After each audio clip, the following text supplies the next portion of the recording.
마태복음 21장 12절에서 17절까지 말씀, 우리 다 같이 한 목소리로 한번 읽어보겠습니다. 같이 시작. 예수께서 성전에 들어가사 성전 안에서 매매하는 모든 사람들을 내쫓으시며 돈 바꾸는 사람들의 상과 비둘기 파는 사람들의 의자를 둘러엎으시고 그들에게 이르시되 기록된 바 내 집은 기도하는 집이라 일컬음을 받으리라 하였거늘 너희는 강도의 소굴을 만드는도다 하시느니라. 맹인과 저는 자들이 성전에서 예수께 나오매 고쳐주시니 대제사장들과 서기관들이 예수께서 하시는 이상한 일과 또 성전에서 소리질러 호산나 다윗의 자손이 하는 어린이들을 보고 노하여 예수께 말하되 그들이 하는 말을 듣느냐. 예수께서 이르시되 그렇다. 어린 아기와 젖먹이들의 입에서 나오는 찬미를 온전하게 하셨나이다 함을 너희가 읽어본 일이 없느냐 하시고 그들을 떠나 성 밖으로 베다니에 가서 거기서 유하시니라. 아멘. 오늘 또 질문해 보겠습니다. 만일 하나님이 우리에게 말씀하지 않으신다면 우리 자신과 세상이 어떻게 될 것인가를 생각해 본 적이 있습니까? 굉장히 중요한 질문이에요. 우리는 다른 많은 질문들을 하고 사는데 만일에 하나님이 우리에게 말씀하지 않는다면 우리는 어떻게 되냐는 거예요. 우리가 발을 딛고 사는 이 세상은 어떻게 되는가 하는 것입니다. 한마디로 말하면 뭐죠? 우리 자신과 세상은 영원한 어둠과 죽음에 처할 수밖에 없습니다. 이거 세상 사람들이 들으면 웃긴다 그럽니다. 아니 세상이 어떻게 하나님이 말씀하지 않는다고 영원한 어둠과 죽음에 처할 수 있냐라고 말합니다. 그러나 성경은 분명하게 말씀합니다. 만일에 하나님이 말씀하지 않으시면 인류는 영원한 어둠과 죽음에 처하게 됩니다. 감사하게도 하나님은 지금도 우리에게 말씀하고 계십니다.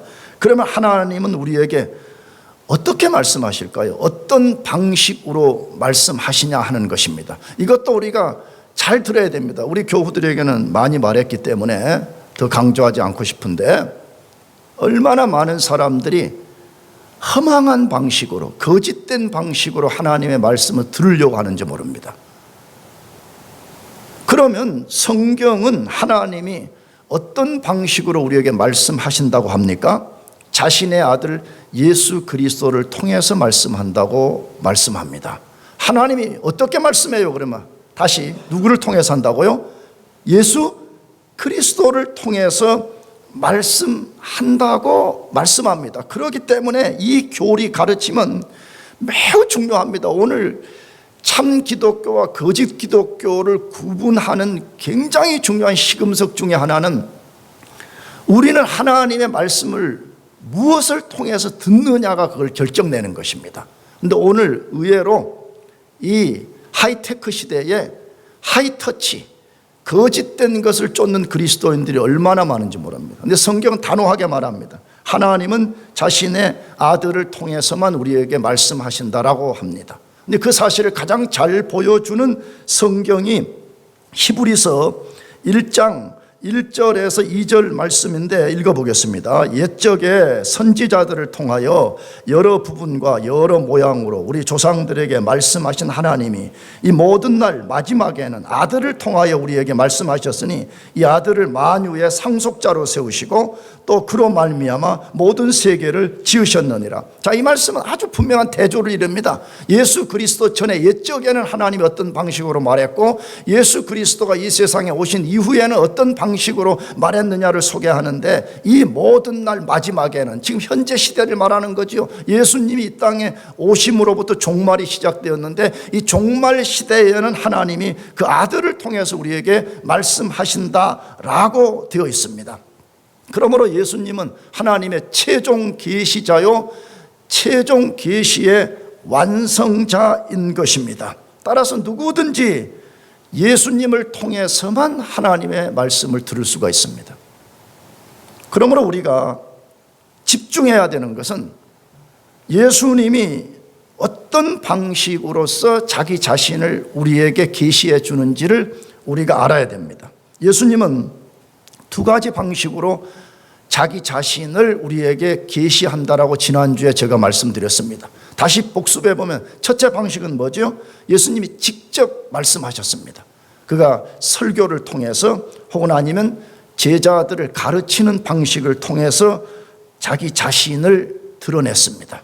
하나님이 누구이시고 천국은 어떠한 나라이며 영적 세계의 실상은 무엇이며 이 세상은 어떤 이치를 갖고 있는지를 예수님이 설교나 가르침을 통해서 자신을 계시하셨습니다. 두 번째 방식은 어떤 행위를 통해서 알리셨습니다. 그걸 사역이라고도 표현하는데 예수님은 자기 자신이 어떠한 분이신가를 행위를 통해서 드러내셨는데 죽은 자를 살리거나 병든 자를 고치거나 귀신을 내어 쫓거나 자연계를 다스림을 통해서 자신이 신성을 가진 하나님이라는 것을 드러내신 것입니다. 그런데 그런 여러 행위들 중에서 아주 독특한 행동을 통해서 자기 자신을 알리셨습니다. 그것이 지난주에 읽은 사건이 대표적이죠. 뭐죠? 예수님이 예루살렘에 올라가서 십자가에서 죽으실 것인데 그냥 도보로 올라가도 됩니다. 1.6km 남겨놓고 조금만 더 걸어가면 예루살렘이에요. 그런데 의도적으로 나귀 새끼를 타고 예루살렘에 입성했더라라고 되어 있습니다. 아니 무슨 말을 타고 가도 지금 사람들이 마음에 들까 안 들까 하는 이런 상황에서 의도적으로 가장 초라한 동물인 나귀 새끼를 끌고 와서 그것을 타고 예루살렘에 입성했다라고 그렇게 되어 있습니다. 굉장히 웅변적 사건이었죠. 뭔가를 시위하는 사건이었죠. 뭔가 사람들에게 강력한 임팩트를 주기 위한 사건이었다고 말씀을 드렸습니다. 그런데 오늘 본문에 보니까 또 다른 독특한 행위를 하셨다라고 되어 있습니다. 그게 뭐죠? 예수님이 이제 예루살렘에 올라가서 성전 안에 들어가서 성전에서 장사하는 사람들을 내어 쫓고 돈 바꾸는 사람, 비둘기 파는 사람들의 상, 매대지요. 그 매대를 완전히 둘러 엎었더라. 그러면서 일명 성전을 청결케 하는 일을 하셨더라 그렇게 되어 있습니다. 우리는 교회에서 이 사건을 성전 청결이라고 많이 부릅니다. 근데 엄밀하게는 성전 청결이 아니에요. 왜냐하면 성전을 청결하려면 성전 전체를 깨끗하게 청소해야만이 성전 청결인 것이기 때문에 이 속에는 성전 청결이라는 이름을 붙이지만 사실은 상징적 의미가 훨씬 더 컸던 것이죠. 당시의 성전은 크게 5파트로 구분이 되어 있었습니다. 성전 건물, 성소와 지성소를 갖고 있는 우리 같으면 예배당처럼 생긴 이런 성전 건물이 하나 있었고, 그 다음에 두 번째로는 제사장의 뜰이 있었습니다. 이 성전 밖에 제사장들이 사역하는 제사장의 뜰이 있었고, 그 다음에 세 번째로는 이스라엘 남자들의 뜰이 있었습니다. 왜냐 그러면 고대 당시에는 남자와 여자를 굉장히 구별했기 때문에 남녀가 섞여서 행동할 수가 없어서 남자의 뜰이 있었습니다. 네 번째로는 이스라엘 여자들만이 들어갈 수 있는 구역이 있었습니다. 그리고 제일 바깥쪽에, 다시 말하면 이 성전을 둘러싼 담 밖에 이방인의 뜰이 있었습니다. 근데 이곳을 장사꾼들이 점거했기 때문에 예수님이 분노하셨던 것입니다.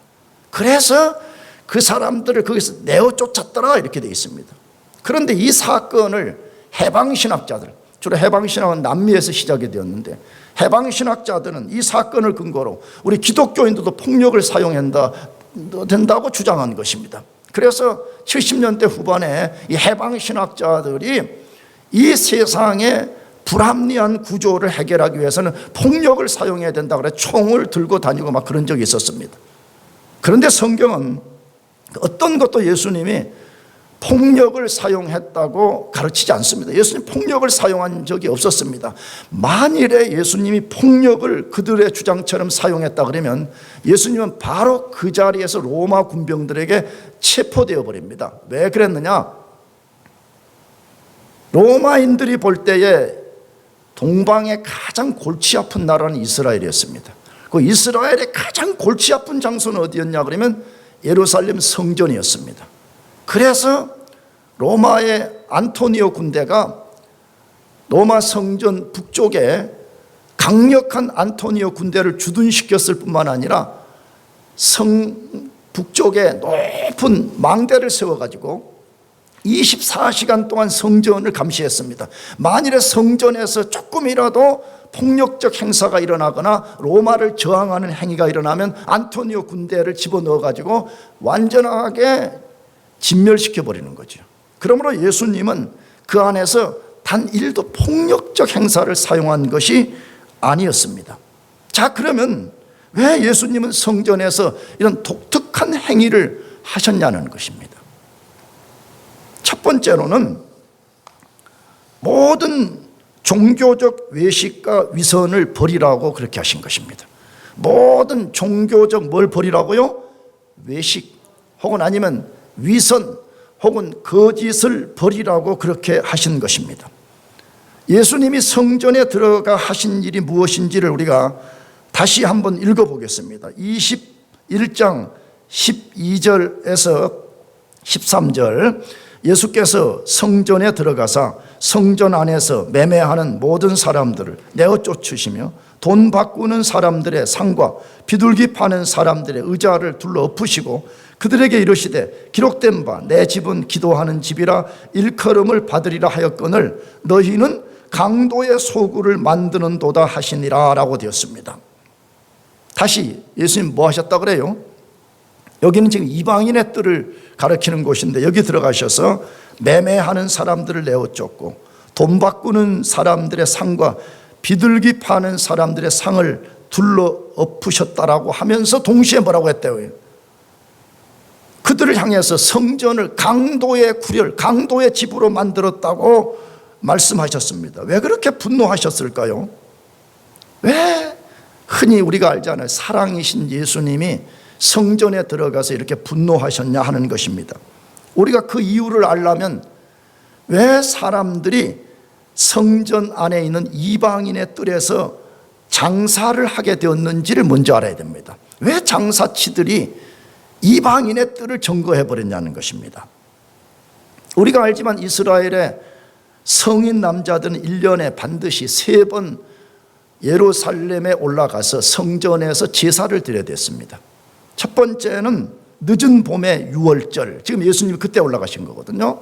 두 번째는 이른 여름의 오순절, 세 번째는 가을의 초막절에 반드시 거기에 올라가서 제사를 드리는 것이 이스라엘 남자들에게 요구된 하나님의 명령이었어요. 레위기에 근거하면 제사를 드릴 때 그냥 빈손으로 가지 않고 반드시 정해진 자기 재물을 자기 집에서부터 흠없는 것을 끌고 제 성전에 와서 제사를 드렸어야 됐습니다. 나는 성경 공부 때 말씀드렸는지 오늘 우리가 예수님 때문에 얼마나 편하게 하나님을 예배하는지 모릅니다. 한번 상상해 보세요. 만일에 우리가 구약 개념 같으면 오늘 아침에 우리가 예배 드리려면 집에서 최소한 다 염소 한 마리 끌고 와야 되잖아요. 우리 혜경이는 루이스타운부터 와서 끌고 와야 됩니다.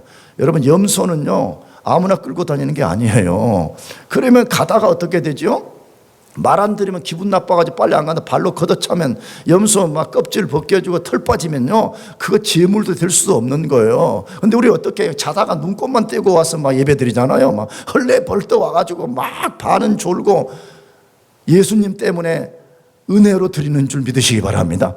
정말로 우리가 만약에 구약시대 때에 제사 드리는 백성으로 살았다면 우리 진짜 하나님 앞에 목숨 유지하고 살았을까 하는 생각 참 많이 해요, 진짜.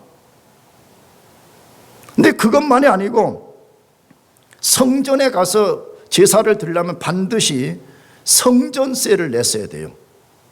성전을 유지하고 성전을 보수하고 성전에 일하는 사람들을 위해서 성전세를 바쳐야 됐습니다. 자, 그런데 이것이 이제 이스라엘 백성들과 종교 집단들의 굉장한 위선을 만들어내게 되었어요. 뭐 때문이죠? 아까도 말씀드렸지만, 아니 뭐 성전 옆에 사는 사람들이야 쉽게 짐승을 가지고 올 수 있지만, 저 멀리 사는 사람들은 얼마나 힘들겠어요, 그걸 끌고 오려면. 그러니까 힘도 들고 오는 중에 뭐 염소로 말하면 염소가 흠이 생기고 이러면 제사를 드릴 수가 없는 거예요. 딱 먼저 가져가면 제사장이 점검을 해야 되는, 제사장이 딱 보고 이거 흠 없다고 안 된다고 안 받아주는 거예요. 그러면 제사를 드릴 수가 없는 거예요. 힘들게 왔지만 아무런 효과를 내지 못하는 것이죠. 자, 이러한 상황에서 당시의 종교 기득권자들은, 제사장들이 그걸 이용한 거죠. 어떻게? 그러면 우리가 너희들의 편리를 도모하겠다 그래서 역사를 보면 예루살렘 도시 안에 4개의 큰 가축 시장을 제사장들이 열어줬다 그래요. 그리고 이스라엘의 가장 핵심 구역인 이방인들의 장사치들에게 돈을 받고 그것을 내준 거예요. 너희들이 여기 와서 짐승을 팔으라는 거예요.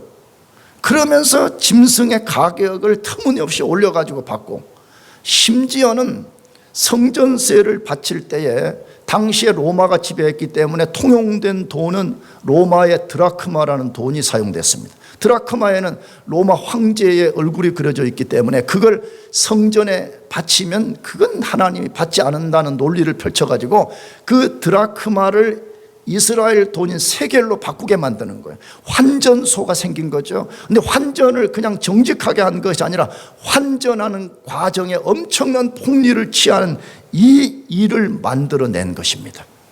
예수님이 그런 성전을 지금 방문하신 것이에요. 근데 가보니까 성전 자체를 장사꾼들이 완전히 지배해 버렸을 뿐만 아니라 예수님의 분노를 자극한 것이 뭐였죠?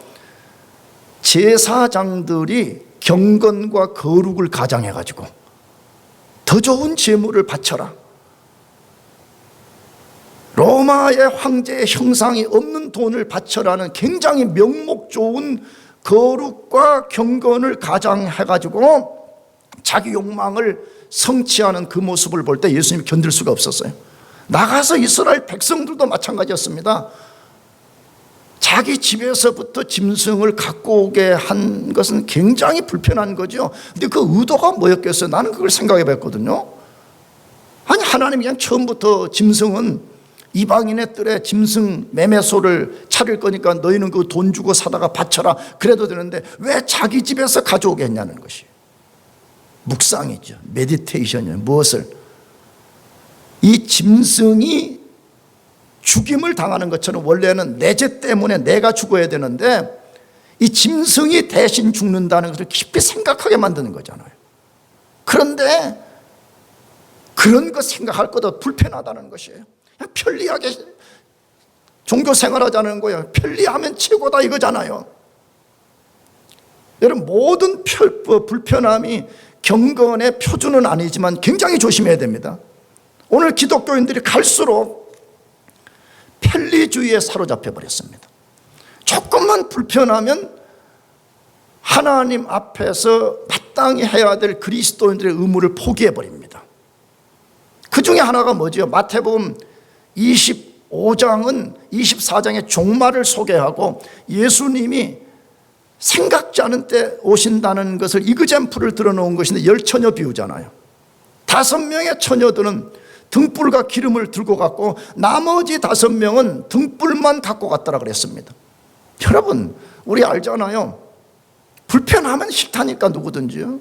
우리 아이들도 간혹 집에 한번 방문하면 우리 집사람이 그냥 마음이 아프니까 뭐 고추장이라도 하나 싸줄까, 된장이라도 하나 싸줄까, 뭐 오이라도 몇 개 줄까 그러면 애들이 그냥 질색을 합니다. 귀찮다는 거죠. 일단은 귀찮다는 거지. 집에 가보면 그냥 굴러다니는 피자밖에 없어요. 그렇잖아요. 근데 귀찮다는, 그런 거 귀찮다는. 신앙생활도 그렇게 합니다. 귀찮다는 거예요. 5명의 어리석은 여자들도 알았습니다. 그런데 귀찮다는 거예요. 야, 우리가 지금 신랑을 맞이하려고 이쁘게 옷도 입었는데 여기 한 손에는 햇불 들고 또 한 손에는 여분의 기름병을 들고 가면 이게 얼마나 불편하냐 이거죠. 하나씩 집어 던져버린 거예요. 근데 슬기로운 여자들은 어떻겠습니까? 불편을 감수한 거죠. 언제 신랑이 올지 모르기 때문에 우리는 이 손에 든 등불만으로 안 되고 여분의 기름이 필요하다고. 여러분, 신앙은 때로요 불편을 감수해야 됩니다. 아멘? 왜 아멘이 없어요? 아멘? 신앙이라는 것은요, 여러분 생각해봐요. 여러분 자신의 경험으로 보세요. 계속해서 편리한 것만을 추구하잖아요. 그럼 아무것도 남는 것이 없는 거예요. 예수 그리스도가 다시 오실 때까지 우리는 불편을 요구한다면 불편을 감수해야 되는 거예요. 그런데 이스라엘 백성들은 편리주의와 제사장들의 그 탐욕이 결탁이 되어가지고 겉모습은 굉장히 경건한 사람들이었습니다. 제사 때 가서 때마다 다 제물 드리고 로마 돈 바꾸어서 세겔로 바꾸어서 내는 굉장히 경건한 사람들처럼 비춰졌습니다. 그러나 하나님의 아들 예수 그리스도의 분노를 일으켰습니다. 여러분, 하나님이, 예수님이 제일 싫어하는 것 중에 하나가 뭔지 알아요? 거룩과 경건을 가장한 종교적 위선입니다. 제일 싫어해요. 성경을 보면 그래서 바리새인들하고 예수님이 계속해서 싸운 거잖아요. 바리새인들은 자기들은 최고로 경건하다고 주장을 했는데 예수님의 관점에서 보면 너희들은 종교적 위선과 거짓과 외식이 가득한 사람이다. 그래서 예수님이 가장 독한 말, 너희들은 화 있는 인생들이고 독사의 자식들이다, 그렇게 말했습니다. 그러면 종교적 외식과 위선은 뭘 말하는 것이에요? 뭐가 도대체 종교적 외식이냐 하는 것입니다. 하나님을 섬기고 예배하는데 가장 중요한 알맹이는 없고 껍데기만 있는 것입니다. 겉모습은 하나님을 잘 섬기고 예배하는 것처럼 보이지만 실상은 자기 자신을 만족시키는 신앙생활을 하는 것입니다.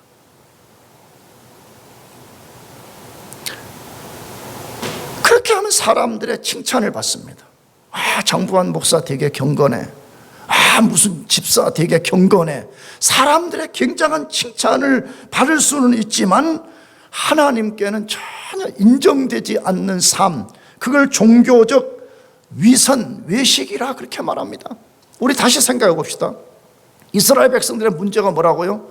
제사장들의 탐욕과 그 백성들의 편리성이 결탁이 되어서 엄청난 종교적 위선과 외식을 만들어 냈습니다. 그 결과는 하나님께 영광이 아니라 하나님의 아들의 진노를 일으켰다라고 되어 있습니다. 우리 자신은 어떻습니까? 진짜 여러분과 저 자신이 예수를 처음 믿었든지 아니면 10년 믿었든지 30년을 믿었든지 40년을 믿었든지 진짜 우리는 날마다 더 하나님 앞에 진실한 그리스도인으로 변화가고 있어요? 아니면 시간이 지날수록 겉모습은 매우 거룩하지만 하나님이 보실 때에 위선과 외식과 거짓이 가득한 그리스도인인가 하는 것입니다. 매우 주의해야 됩니다. 난 여러분에게만 도전하는 것이 아닙니다. 저 자신에게도 도전합니다. 우리가 여차하면 굉장히 경건의 모습을 갖추고 있지만 실상은 위선자가 될 가능성이 있다는 것을 염두에 둬야 됩니다. 그래서 우리 자신은 끊임없이 예수 그리스도의 말씀 앞에 우리의 외식을 벗어내고 위선을 떨쳐버리고 거짓을 분쇄하고 우리가 그 앞에 상한 심령 그대로 나아가고 진실과 겸손하게 나가야 됩니다. 아멘? 그거 외에는 소망이 없어요. 그거 외에는. 만일에 어떤 사람이 그것을 쫓지 않고 거짓과 위선을 쫓으면서 자기 만족과 사람들에게 칭찬을 구하다가 인생을 마친다면 그 사람은 마지막 그리스도의 심판대 앞에서 얻을 것이 아무것도 없는 사람입니다. 고린도전서 3장에 말한 것처럼 그냥 불 붙는 집에서 알몸으로 뛰어나온 사람과 다를 바가 하나도 없어지는 것입니다. 여러분들이 우리 모두가 위선과 외식을 다 버려버리고 진실한 하나님의 사람들 되기를 바랍니다. 두 번째로 예수님이 성전에서 왜 그런 독특한 행위를 하셨어요? 우리의 몸을 거룩하게 하신 것입니다. 우리의 몸, 우리의 이 바디, 우리의 전 존재를 거룩하게 하라고 하시는 것입니다. 예수님이 장사하는 사람들을 쫓아낸 성전의 변천사를 아는 것이 필요합니다. 여러분, 성전은 어떻게 시작되었어요? 최초에는 성막으로 시작되었습니다. 그냥 텐트로 시작됐다 이 말이에요. 성막, 텐트, 움직이는 텐트로. 그 이후에 성막은 솔로몬이 지은 솔로몬 성전으로 바뀌었습니다. 근데 솔로몬 성전이 BC 586년에 바빌론에 의해서 파괴되어 버렸습니다. 여러분, 왜 파괴되었죠? 이 변천사에서 우리가 반드시 배워야 되는 것이 있는 것이, 이따가 뒤에 말씀드리겠지만 성전의 기능 똑바로 못할 때, 성전을 왜곡해서 사용할 때 하나님이 바벨론이라는 군대의 손을 이용해서 파괴시켜 버렸습니다. 그래서 바벨론 포로에서 돌아왔을 때 스룹바벨이라는 지도자에 의해서 다시 성전이 지어졌습니다. 예수님이 들어가신 성전은 원래는 스룹바벨 성전이었는데, 그 당시에 헤롯 대왕이 자기 자신을 유대인들에게 좀 잘 보이기 위해서 이 스룹바벨 성전을 역사 안에서 가장 크고 화려하게 확장 공사를 하는 중이었습니다. 이때 예수님이 그 성전 안으로 들어가신 것입니다. 그렇다면 구약시대 때 예수님 당시에 이 성전의 역할은 뭐냐는 거예요. 도대체 성전은 뭐 하는 곳이 구약시대 때 성전이었냐 하는 것입니다. 최소한 서너 가지를 우리는 알아야 돼요. 첫째는 뭐죠? 하나님의 임재를 상징하는 곳이었습니다. 하나님이 거기에 갇혀 있다 그러면 틀려요. 하나님은 성전 건물에 갇혀 있는 분이 아닙니다. 다만 하나님이 내 백성들과 함께 한다는 것을 성전을 통해서 자신의 임재를 상징하는 곳이었습니다. 두 번째로 성전은 인간과 하나님이 만나는 곳이었습니다. 하늘과 땅이 만나는 유일한 장소가 성전이었습니다. 그 인간이 하나님을 만나기 위해서는 반드시 제사라는 방법을 통해서 하나님을 만나는 곳이었습니다. 그러므로 오늘로 말하면 성전은 하나님만을 예배하는 곳이었습니다. 더 나아가서 마지막으로 가장 중요한 역할은, 성전은 장차 올 예수님을 보여주는 역할을 했습니다. 구약 성전이 뭐요? 성전의 가장 핵심이 뭐요? 그러면 누구 보여주는 거라고요? 장차 인류를 구원한 메시아가 어떤 존재인가를 보여주는 것이 역할이었습니다. 실제로 성전의 위치, 성전의 집들의 색깔, 성전의 문들, 성전의 모든 기구들, 성전 안에서 행해지는 모든 제사의 방법들은 장차 올 예수님의 인격과 그분이 행하실 사역을 보여주는 데 핵심이 있었습니다. 그런데 안타깝게도 이스라엘 백성은 성전의 두 기능인 하나님을 예배하고 예수 그리스도를 아는 데 있어서 철저하게 실패해 버렸습니다. 완전히 오용해 버렸습니다.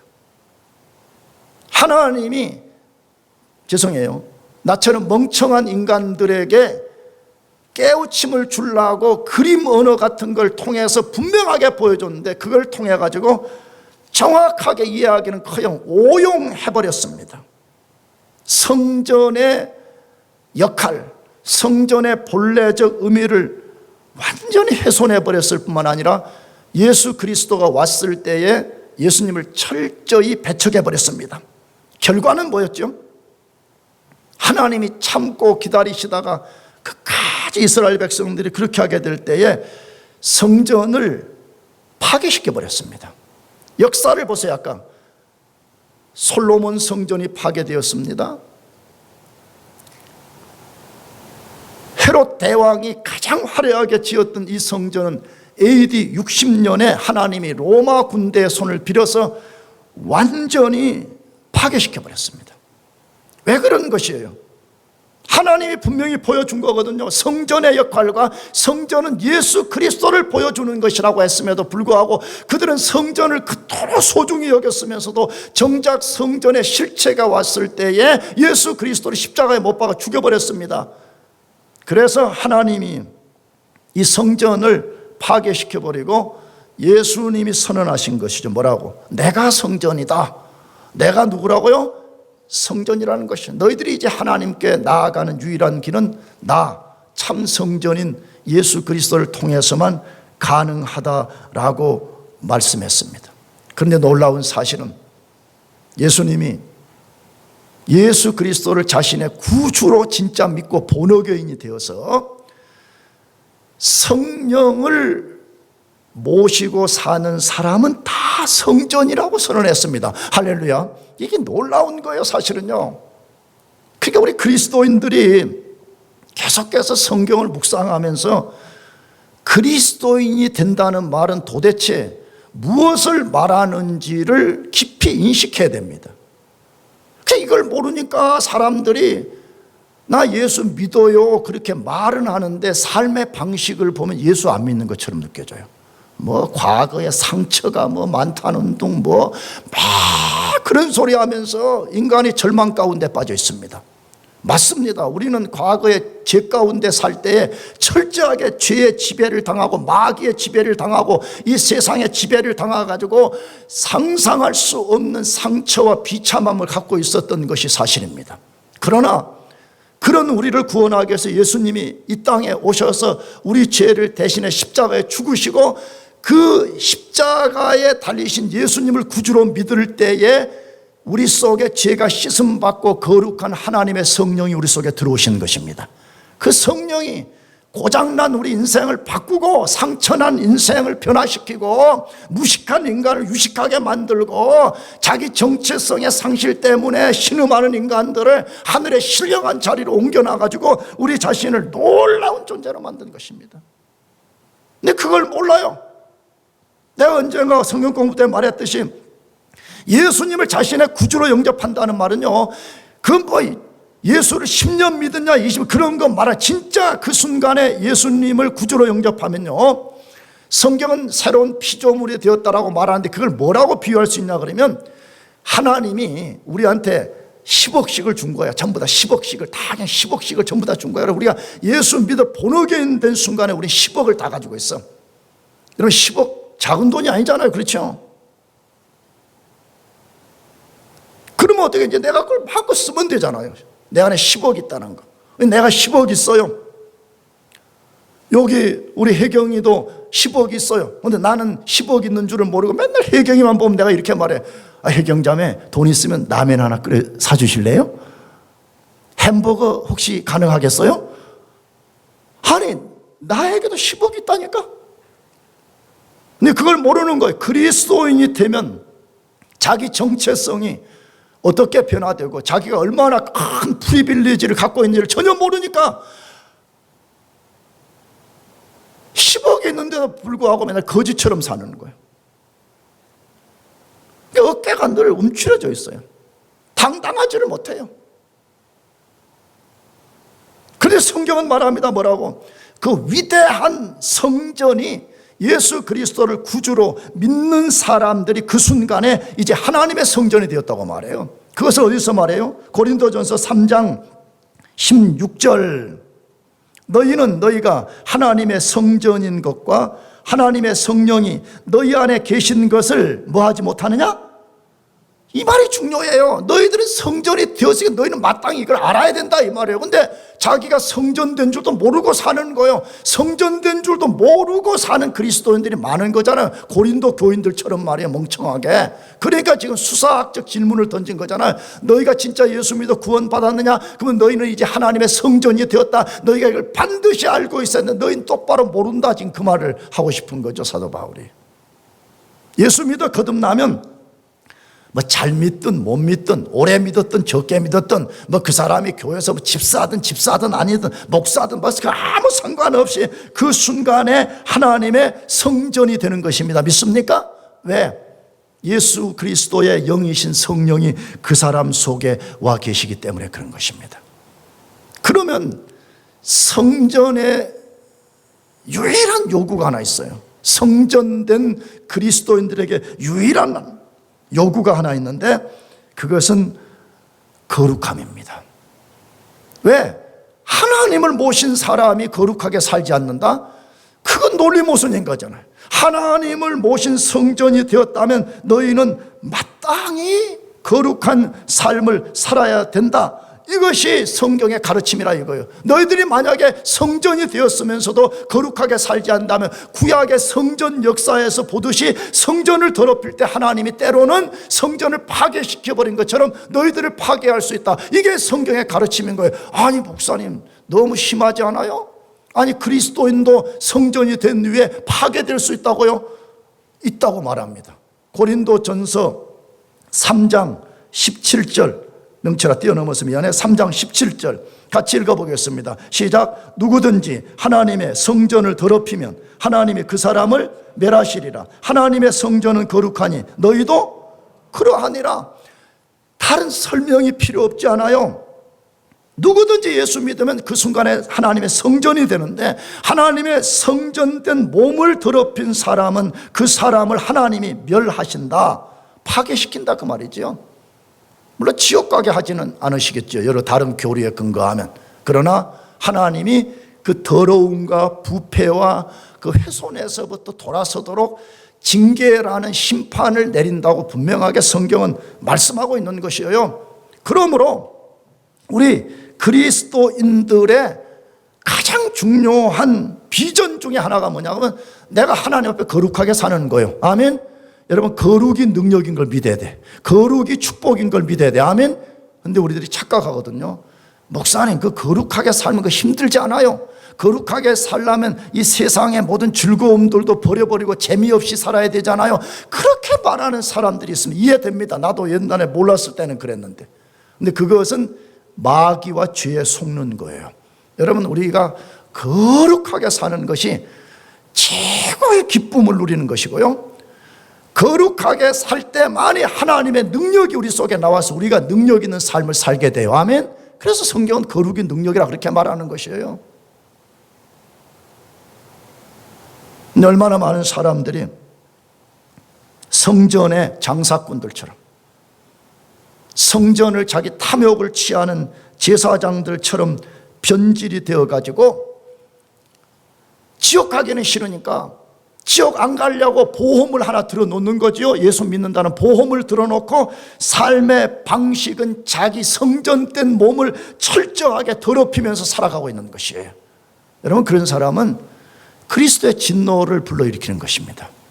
하나님이 자비를 베풀어 주셔서 지금 오래 참아주시는 것뿐이지 만약에 그렇게 계속 살게 되면 하나님이 이스라엘 백성들을 참다가 이방 군대를 통해서 성전을 멸하신 것처럼 그 사람을 멸하실 수 있다고 사도 바울이 분명하게 말씀합니다. 여러분 이건 장부한 목사의 이야기가 아니에요. 사도 바울이 말하는 것이에요. 성전된 우리 몸을 더럽히면 하나님이 그 사람을 멸하신다라고 되어 있어요. 여기 멸하신다는 헬라어는 파괴시킨다는 뜻이에요. 사랑하는 교우 여러분, 우리의 제일 된 비전은 뭐가 돼야 되겠어요? 아메리칸 드림? 여러분 그런 거 아닙니다. 나 이번에 애틀란타 설교도 하고 가서 며칠 놀다가도 왔는데 자꾸 동기 목사님들이 나한테 어쩌고 저쩌고 합니다. 당신은 자녀들을 못 쨌다고. 정말입니다. 내가요 말을 안 하면 또 안 한다고 교만하다고 말하고요. 또 하면 또 한다고 교만하고 이렇게 말하고 그럼 나 어떻게 해야 돼? 그러잖아요. 그래서 내가 그랬어. 우리 예전에 태용이랑 청년들이랑 말했지만 그건 다 부질없는 짓이라 그렇게 말했어요. 무슨 짓이요? 뭐요? 아니 괜찮아요 여러분. 그냥 내가 말해도 돼요. 그 자식 자랑이야 그런 거 다 지나놓고 보면 뭐 하다고요? 부질없는 것이에요. 그거 다 부질없는 거. 근데 사람들이요 나도 그랬어요. 우리 동기들한테 말해. 그래 너희 아들 자랑하고 막 하라 그랬어. 내가 들어준다고 막 조금만 하이스쿨 할 때 A 올 A 맞았다 그러면 막 나한테 다 자랑하더래. 그래 해라 막 그래서 해라. 나도 예전에 했으니까 해라 막. 어떤 놈은 또 아들이 오리 중에 하나 비 맞았다고 낚시 막을래. 야, 그래, 또 해라. 해라. 내가 그랬어. 해라. 그래. 물론 이해되죠. 부모들이 자녀 사랑하는 것이 도가 지나쳐가지고 조그만하면 자랑하려고 난리 법어요. 나도 옛날에 그런 못된 아주 어리석은 짓을 했었기 때문에 그럼 나도 들어줘야 되잖아요. 그러잖아요. 그래서 막 해라 그랬어. 막 해라. 나 이번에 엄청 들어주고 왔습니다.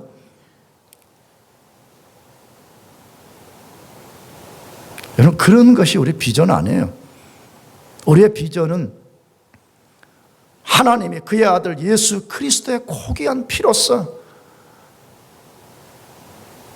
죽어 마땅하고 영원한 형벌에 처해져 마땅한 우리를 구속해서 성전 삼아 주신 것이 감사해서 평생에 그 앞에서 거룩하게 사는 겁니다. 아멘. 이게 우리의 비전인 거예요. 그런 사람이 진짜 축복받은 사람이야. 그런 사람이 언젠가 마지막 심판날에 그리스도 앞에 섰을 때 참 나의 선택과 나의 결정과 나의 삶의 방식이 진짜 잘된 것이었구나 하는 것을 알게 되는 날이 와요. 괜히 부질없는 것 쫓아다니다가요, 이 땅에서도 실망하고 천국 가서도 실망하는 그런 일 없기를 바랍니다. 마지막 세 번째로, 예수님이 왜 성전에서 그런 독특한 행위를 하시는 거예요? 기도로 하나님만 예배하라고 하신 것입니다. 기도를 통해서 누구만 예배하라고요? 하나님만 예배하라. 하나님만 예배하라. 예수님이 이방인의 뜰에서 장사하는 사람을 내어 쫓으면서 성전을 무엇이라고 말씀하셨어요? 도대체 성전을 뭐라고 말씀했어요? 13절 다시 그들에게 이르시되 기록된 바 내 집은 뭐 하는 집이라? 기도하는 집은, 내 집은 기도하는 집이라 일컬음을 받으리라 하여 끊으리라고 되어 있습니다. 이 말씀은 이사야서 57장 7절을 인용해서 말씀하신 것이에요. 그런데 이 말씀에 우리가 꼭 기억해야 될 두 가지 사실이 있다는 거예요. 첫째는 예수님은 성전을 내 집이라고 했다는 거예요. 비록 인용을 했지만 예수님이 말씀하시기를 내 집은 기도하는 집이다 그렇게 말했다는 거예요. 굉장히 독특하죠? 왜? 우리는 흔히 성전은 하나님의 집이라고 말하잖아요. 그런데 예수님이 지금 이 성전은 내 집이라고 말씀했다는 것이에요.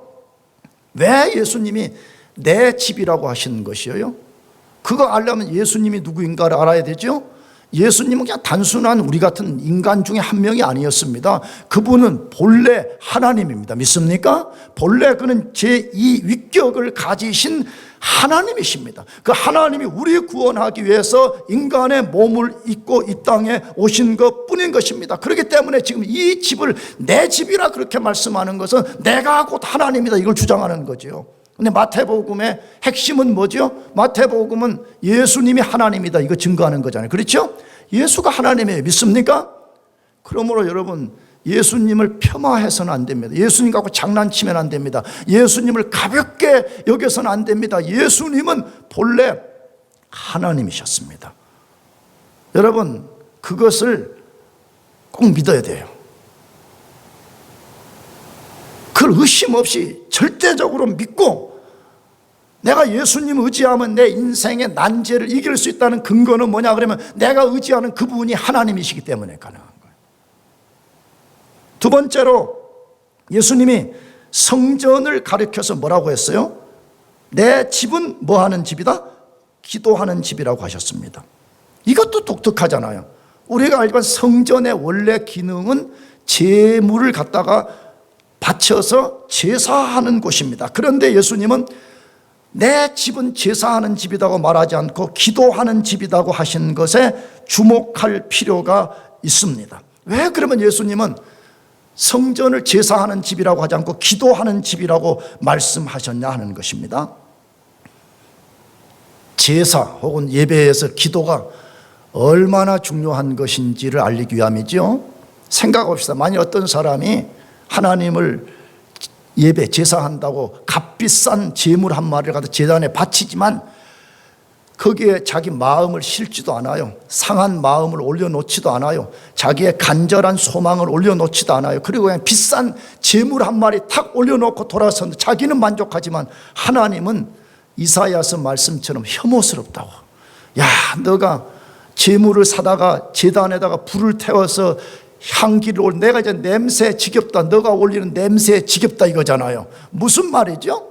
구약의 용어로 하게 되면 제단에 재물을 바치는데 거기에 기도가 실려지지 않는 것 하나님이 원하지 않는다는 거잖아요. 다시 말하면 우리의 마음을 거기에 실어야 되고 우리의 중심을 거기에 더하게 될 때만이 하나님이 그걸 기쁘게 받으신다는 거 아니에요. 그러므로 기도는 최고의 예배 행위입니다. 사실이에요. 나도 예전에 이 기도 신학을 제대로 이해하지 못할 때는 그렇게 중요성을 몰랐는데 점차 예수님이, 나도 이제 근한 40년 이상 지금 믿어가고 있거든요. 근데 40년을 믿어가니까 무슨 생각에 봉착하냐 그러면 내 신앙생활에 가장 중요한 건 기도구나, 이걸 알게 돼요. 가장 중요한 예배 행위는 기도구나 하는 것이에요. 그런데 장사꾼들과 이스라엘 백성들의 편리주의가 맞물려 가지고 이방인들이 기도하도록 나아가는 장소를 다 지배해버리고 그 나가는 통로를 다 막아버린 것입니다. 그래서 예수님이 분노하신 것입니다. 근데 예수님은 이 땅에서 공생의 기간 중에서도 기도가 얼마만큼 중요한가, 도대체 기도를 하게 되면 하나님이 그걸 얼마나 기쁘게 여기시는가를 직접 말씀하셨습니다. 그게 요한복음 14장 13절에서 14절인데 같이 한번 읽어봅시다. 시작. 너희가 내 이름으로 무엇을 구하든지 내가 행하리니 이는 아버지로 하여금 아들로 말미암아 영광을 받으시게 하려 함이라. 내 이름으로 무엇이든지 내게 구하면 내가 행하리라. 야, 놀라운 약속이죠 진짜. 이걸 진짜 우리가 100% 믿는다면 그리스도인들이 별로 그렇게 염려할 게 없어요. 사실은요. 그리스도의 삶에 두려움도 찾아오고 염려, 근심, 걱정, 놀라운 일들이 다 찾아오거든요. 그러나 내가 자주 말했듯이 우리 그냥 3초만 흔들리는 거예요. 몇 초요? 자신이 없군요. 몇 초만 흔들리라고요?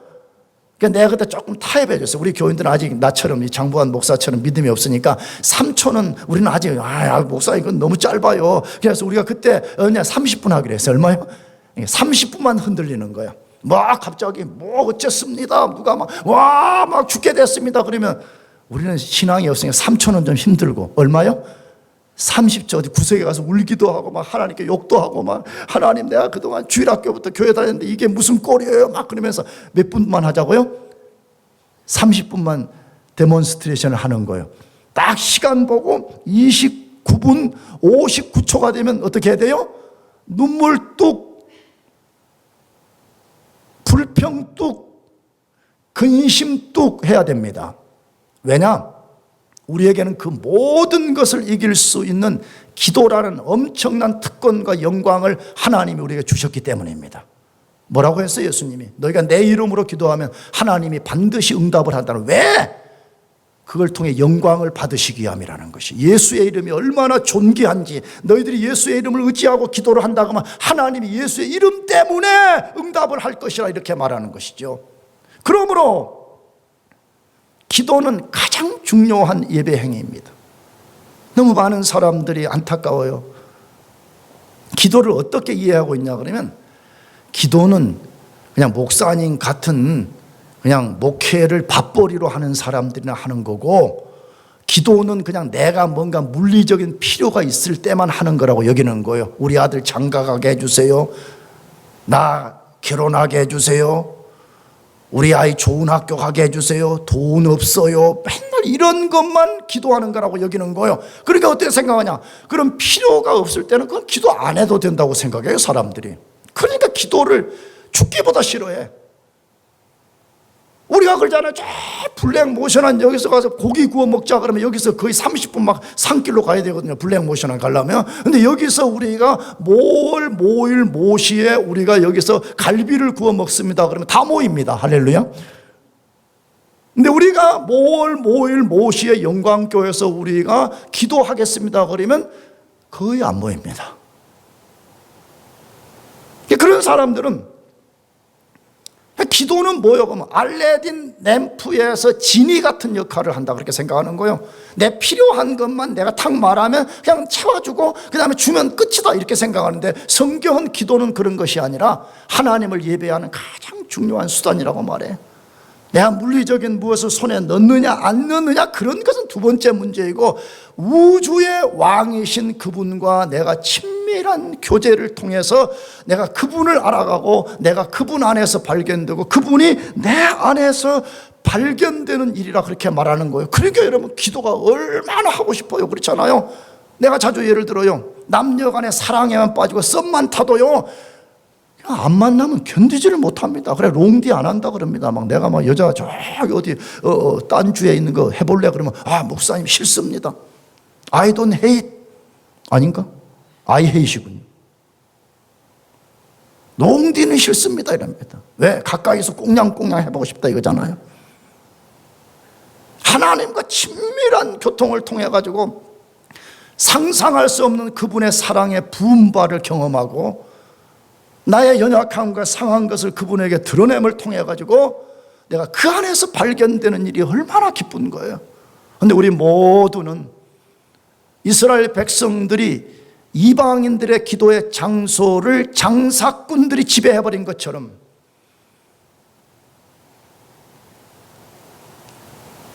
부질없는 것들로 지배해버린 거죠. 난 여러분과 저 자신에게 도전합니다. 여러분의 기도의 뜰은 무엇이 지금 지배하고 있어요?